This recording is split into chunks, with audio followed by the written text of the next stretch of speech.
There are a lot of things which are symbolic in nature.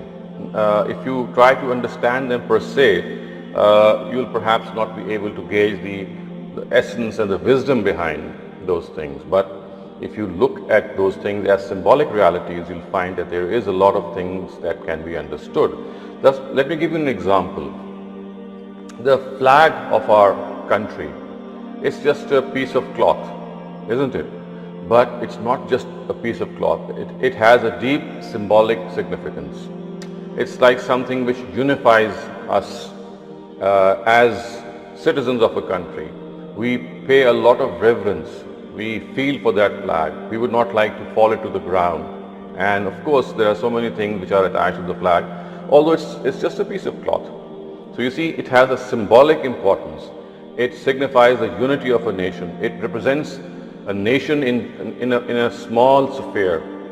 It reflects our aspirations.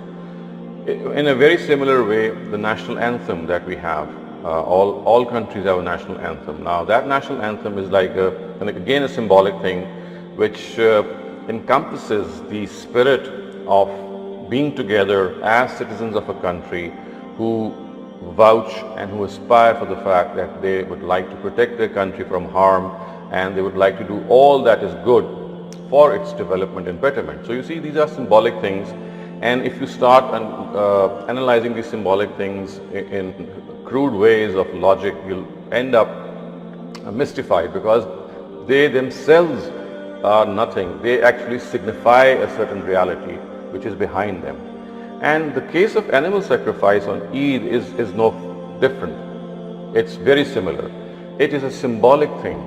So the first thing that you need to understand is that animal sacrifice per se, I mean slaughtering an animal, is not something which in itself is required. There is something else which is behind it that is required.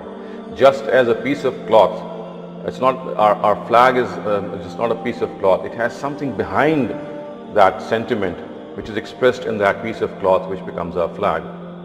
And that is that when we slaughter an animal, we actually give this pledge to the Almighty that today we are slaughtering this animal before you and making a vow, and tomorrow if my own life is needed,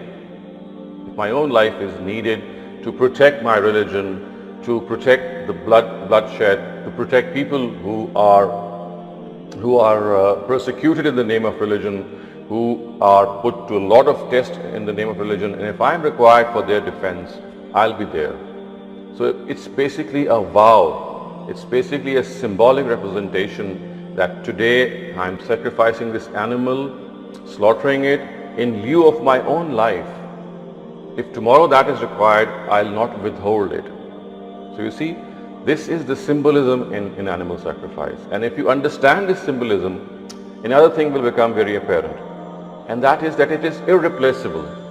It is cannot be replaced by charity.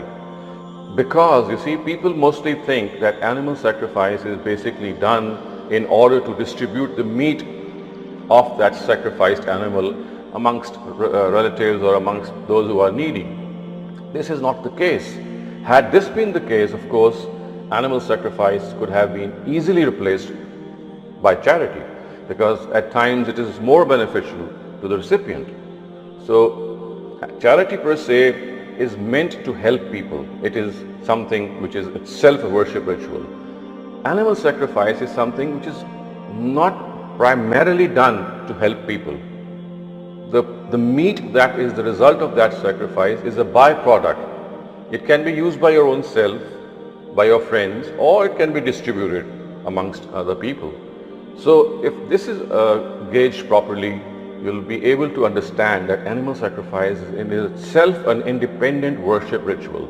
It represents our vow, our pledge to the Almighty that if ever our own life is needed, just as we are giving this life, this animal before you and to you, and dedicating it to you and slaughtering it with your permission, tomorrow if time comes, we are ready to sacrifice our own lives for a lot of good things, which of course are done for the purpose of protection of religion, for the purpose of protection of people, and the like. You can clearly understand that.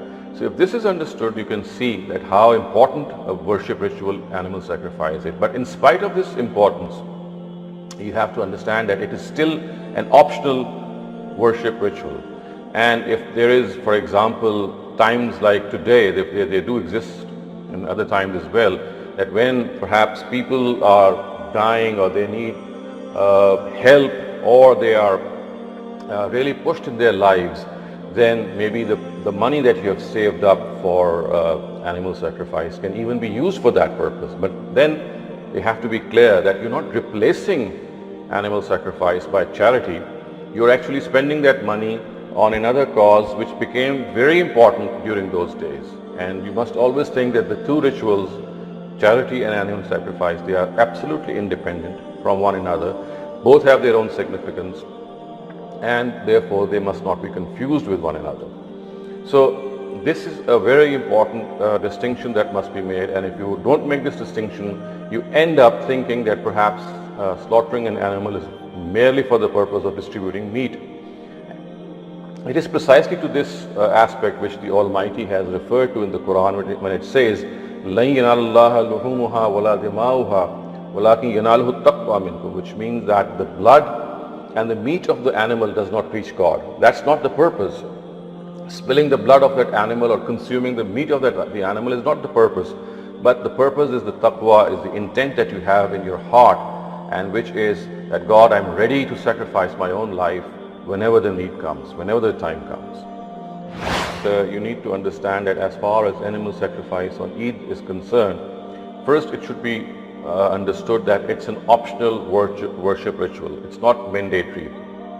It is not something which is incumbent upon us. So you have to do away with this notion that animal sacrifice on every single, or maybe an earning hand of the family is essential, or it is something that he or she is required to do. So the first thing that needs to be dispelled, the first thing that needs to be understood, that however much important it may be, and it is, the worship ritual in itself is left to our discretion. We can undertake it because it has a very, very significant place in our religion. And if we choose not to do it, it's entirely up to us. So the first thing that should be understood is this.